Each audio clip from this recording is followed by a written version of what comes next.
সুন্নাত ওয়াল জামাতের বিরুদ্ধে, সুন্নি আকীদার বিরুদ্ধে যেই ষড়যন্ত্র শুরু হয়েছে, আপনারা দেখতে পাচ্ছেন ইতিমধ্যে এই ওয়াহাবি, সালাফি, খারিজি, শিয়া এরা ঐক্যবদ্ধভাবে আহলে সুন্নাত ওয়াল জামাতের আকায়েদের বিরুদ্ধে যেভাবে তারা উঠে পড়ে লেগেছে, বিশেষ করে সালাফি গোষ্ঠী, ইবনে তাইমিয়ার দর্শন, মোহাম্মদ বিন আব্দুল ওয়াহাব নজদির দর্শন, শেখ আলমানির দর্শন, এই দেশের মানুষকে গিলাবার জন্য তারা যেভাবে উঠে পড়ে লেগেছে, আল্লাহর ওয়াস্তে আপনারা একটু সচেতন হন।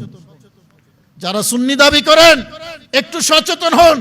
আমার দরবারের ভক্ত, দরবারের পীর মাশায়েখ যারা আছেন, আওলাদ যারা আছেন, আসলে ওই আল্লামা ইকবাল বলেছিলেন, আল্লামা ইকবালের কবিতার লাইনটা হলো, নিকল কর খানকাহোं से अदा कर रस्म शब्बीरी, निकल कर खानकाहों से अदा कर रस्म शब्बीरी के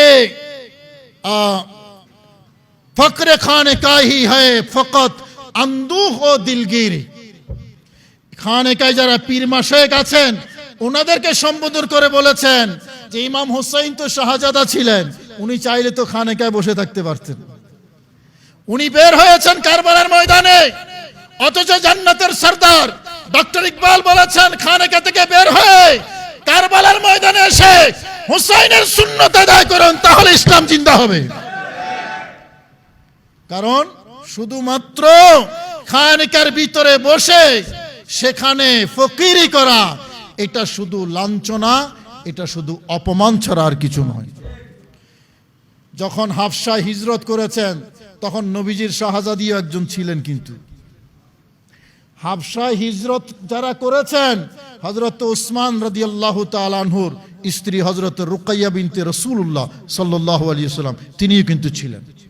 সুতরাং পীর মাশায়েখ যারা, হযরত আওলাদে কেরাম যারা আছেন, আপনারাও বের হয়ে আসেন। সাংগঠনিক শক্তি আহলে সুন্নাত ওয়াল জামাতের যদি রাজধানীতে দেখানো না যায়, তাহলে আমার আপনার কথা কেউ কিন্তু কানে নেবে না, কেউ শুনবে না। সাংগঠনিক শক্তির কথা বারবার এসেছে, সাংগঠনিক কাঠামোর কথা জোরদার করার কথা বারবার এসেছে। আমি মনে করি আসুন সবাই এই চট্টগ্রামকে আমরা সুন্নিয়তের রাজধানী বলি। আজকে তো আমাদের অধ্যক্ষ খলিল রহমান নিজামী হুজুর এবং আমাদের প্রেসিডিয়াম সদস্য উনি বেতাগী দরবার শরীফের শাহজাদা, উনিও দুঃখ করে বললেন, আমার ভাইয়েরা, আমরা মুখে মুখে দাবি করলে হবে না, আমাদেরকে মাঠে ময়দানে দেখাতে হবে, মাঠে ময়দানে দেখাতে হবে।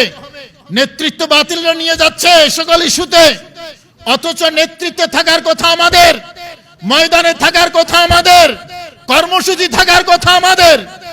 আমাদের কর্মসূচি যদি কার্যকর দিতে না পারে, ভবিষ্যতে আমাদের অন্ধকার হবে। আমরা আশা ছাড়ি নাই।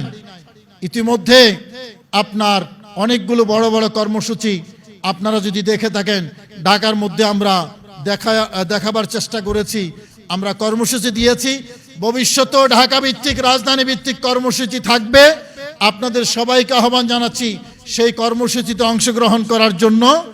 এবং ভবিষ্যতে আরেকটা কথা দেখুন, আমরা আমাদের যেই সাংগঠনিক চেইন যেটা আছে, বারবার নেতৃত্বের কথা এসেছে, আনুগত্যের কথা এসেছে। আমাদের নেতৃত্বের মধ্যে কারা আছেন? যারা ইমাম আহলে সুন্নতের উত্তরসূরি, গাজী শেরে বাংলা রহমতুল্লাহ উত্তরসূরি, কথা বলেন ঠিক কিনা? তো আনুগত্য দেখাতে আমাদের কোনো ন্যূনতম সমস্যা আছে? আওয়াজ দেন, আছে? নাই। আমাদের শুধু ইচ্ছার প্রয়োজন, আমাদের শুধু আগ্রহের প্রয়োজন, ডেডিকেশন প্রয়োজন, একটা কোরবানির প্রয়োজন। আমরা কষ্ট করতে রাজি না, বলতে সবাই পারে, কিন্তু কষ্ট করতে রাজি না। সেই কষ্টটা যতদিন করব না, ত্যাগ যতদিন আসবে না, ততদিন পর্যন্ত সংগঠন সামনে এগিয়ে যাবে না। আমি আপনাদের সবাইকে আহ্বান জানাচ্ছি, সবাই আসুন, রাজধানী ভিত্তিক প্রোগ্রামের দিকে সবাই একটু মনোযোগ দেন। আর এই সোশ্যাল মিডিয়া সহ যে কোনো মিডিয়া, সেখানেও আপনারা আসেন। আমার তরুণ আলেম উলামাদেরকে আমি অনেক সময় বলে থাকি যে আসুন, জাতীয় পর্যায়ে অনেক জায়গা খালি আছে। আপনারা জানেন এখনো পর্যন্ত 2012 সালে আমি পাঠ্য বই লিখেছিলাম, এখনো কিন্তু এগুলো আছে, এখনো বাদ দেয়নি, অনেক ষড়যন্ত্র হয়েছে, এগুলা নিয়ে সিরিজ লেখা হয়েছে আমার লিখিত বইয়ের বিরুদ্ধে, কিন্তু আল্লাহর মেহেরবানি এখনো আছে। এরকম বহু কাজ আছে জাতীয় পর্যায়ে আপনাদের জন্য অপেক্ষা করছে। সেই জাতীয় কাজগুলোতে আসেন, সেখানে আপনাদের অংশগ্রহণ প্রয়োজন। আল্লাহ পাক আমাদের সবাইকে বুঝার তৌফিক নসিব করুন, আমিন। আসসালামু আলাইকুম রহমতুল্লাহি ওয়া বারাকাতুহু।